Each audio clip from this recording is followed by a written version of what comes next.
Assalamu alaikum students. I am your ma'am Zoya Anjum from the Department of Psychology, class second year. Hope you are all fine. آج کا ہمارا topic ہے schizophrenia.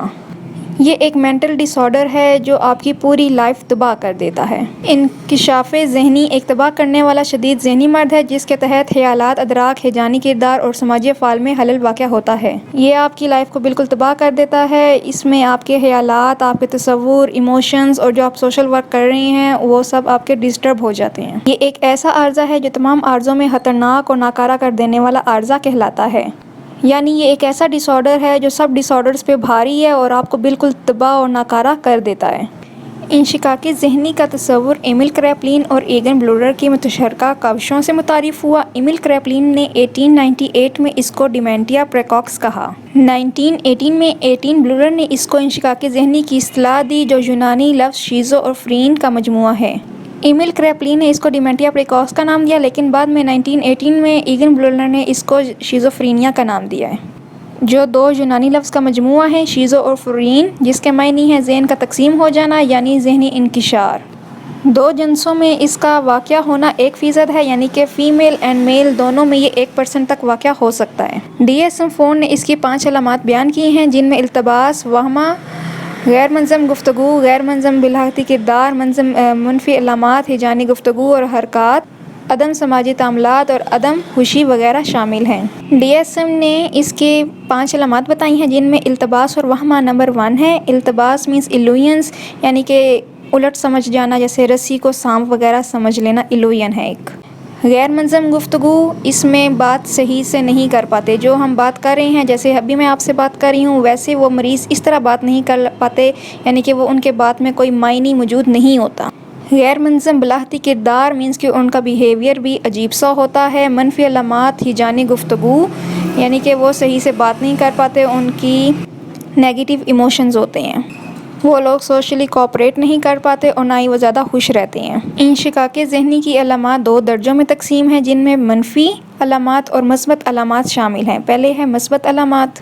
مثبت علامات میں غیر منظم گفتگو، وہمہ، غلط ادراک اور غلط عقیدے شامل ہیں. جو پازیٹیو سائن آ رہے ہیں اس میں وہ صحیح سے بات نہیں کر پاتے، ان کو ایلوژنز یعنی کہ وہمے اور وہ صحیح سے تصور نہیں کر پاتے کسی چیز کا، اور غلط عقیدے ہوتے ہیں مینس کہ یہ کہ خدا بہت زیادہ ہیں. اور منفی علامات میں حرکات و سکنات کا کم ہونا، بات نہ کرنا، خوش نہ رہنا، بے حسی اور بلاغتی علامات قابل ذکر ہیں. یعنی کہ وہ زیادہ کام نہیں کرتے، ان کی حرکات جو ڈیلی لائف کی پوری وہ ڈیلی ورک ہوتا ہے ان کی حرکات بالکل پہلے سے کم ہو جاتی ہیں، وہ صحیح سے بات نہیں کرتے اور نہ ہی وہ زیادہ خوش ہوتے ہیں، بے حس ہو جاتے ہیں. شیزوفرینیا کے مریض نہ تو اپنے آپ پر اور نہ ہی دوسروں پر بھروسہ کرتے ہیں یعنی کہ نہ وہ اپنے اوپر ٹرسٹ کرتے ہیں نہ ہی دوسروں پر. انہیں جسمانی نقائص لاحق ہوتے ہیں یعنی کہ جسمانی پرابلمز وغیرہ. ان کے دماغ کے اندر غیر مناسب خیالات گردش کرتے رہتے ہیں، مختلف آوازیں انہیں تنگ کرتی ہیں، ان کا گلا اور ناک مختلف بوؤں سے گھٹتا ہے، انہیں منہ میں مختلف ذائقے محسوس ہوتے ہیں، انہیں مختلف آوازیں آتی ہیں، مختلف تصویریں، شکلیں اور نظارے دیکھتے ہیں، دوسروں کو سمجھنے سے قاصر ہوتے ہیں، ان کی گفتگو بے ربط اور ٹوٹی ہوئی ہوتی ہے. اب یہ سارے سمٹمز تھے جو ایک شیزوفرینیا مرض میں ہوتے ہیں. یعنی کہ وہ ان کے دماغ میں الجھنیں وغیرہ آتی رہتی ہیں، یعنی کہ وہ کچھ نہ کچھ سوچتے رہتے ہیں، ان کو شکلیں، نظارے، سینریز وغیرہ ان کے آنکھوں کے آگے چلتی رہتی ہیں جیسے وہ کلیئرلی دیکھ رہی ہیں، ان کے سامنے ہو رہی ہیں وہ چیزیں. ان کا گلا اور ناک مختلف بوؤں سے گھٹتا رہتا ہے اور ان کے منہ میں مختلف ذائقے ان کو محسوس ہوتے رہتے ہیں اور وہ لوگ دوسروں کو صحیح سے سمجھ بھی نہیں سکتے. ان کو ان کے خیالات اتنے تنگ کرتے ہیں وہ کسی چیز پر توجہ نہیں دے پاتے اور نہ ہی دوسروں کو صحیح سمجھتے ہیں، اور وہ جب بات کرتے ہیں کسی دوسرے سے تو وہ ٹوٹی پھوٹی ہوتی ہے، وہ کسی کو سمجھ نہیں آتی صحیح سے. انشقاق ذہنی عارضے کی وراثتی منتقلی کلینک تحقیق اور مطالعے سے بھی ثابت ہوئی ہے. یعنی کہ آپ کو پیرنٹس ٹو پیرنٹس آئے گا یا آپ کے خاندان میں کسی کو ہوا ہے تو وہ اس سے آپ میں بھی آ سکتا ہے، یعنی کہ وراثتی منتقلی ہوتی ہے اس میں. انشقاق ذہنی کا میلان خاندان میں پایا جاتا ہے. انشقاق ذہنی کا زیادہ خطرہ انشقاق ذہنی کے رشتہ داروں میں بھی پایا جاتا ہے، یعنی کہ جو مریض ہے اس شیزوفرینیا کا اس فیوچر میں اس کے رشتہ دار بھی اس میں رشتہ داروں پر بھی اثر انداز ہوگا.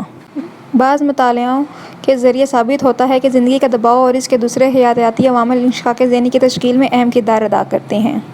بعض مطالعوں کے ذریعے ثابت ہوتا ہے کہ زندگی کا دباؤ اور اس کے دوسرے حیاتیاتی عوامل انشقاق ذہنی کی تشکیل میں اہم کردار ادا کرتے ہیں. یعنی کہ زیادہ تر مطالعوں سے یہ ثابت ہوا ہے کہ یہ جو زندگی کے دباؤ مینس کہ جو زندگی میں سٹریس وغیرہ آ رہے ہیں دوسرے حیاتیاتی مینس کے دوسرے لوگ اس انشقاق زمین کی تشکیل میں اہم کردار ادا کرتے ہیں. مینس کے دوسرے لوگ اس انسان کو اتنا سٹریس دیتے ہیں اس لیے یہ مرض لاحق ہو سکتا ہے.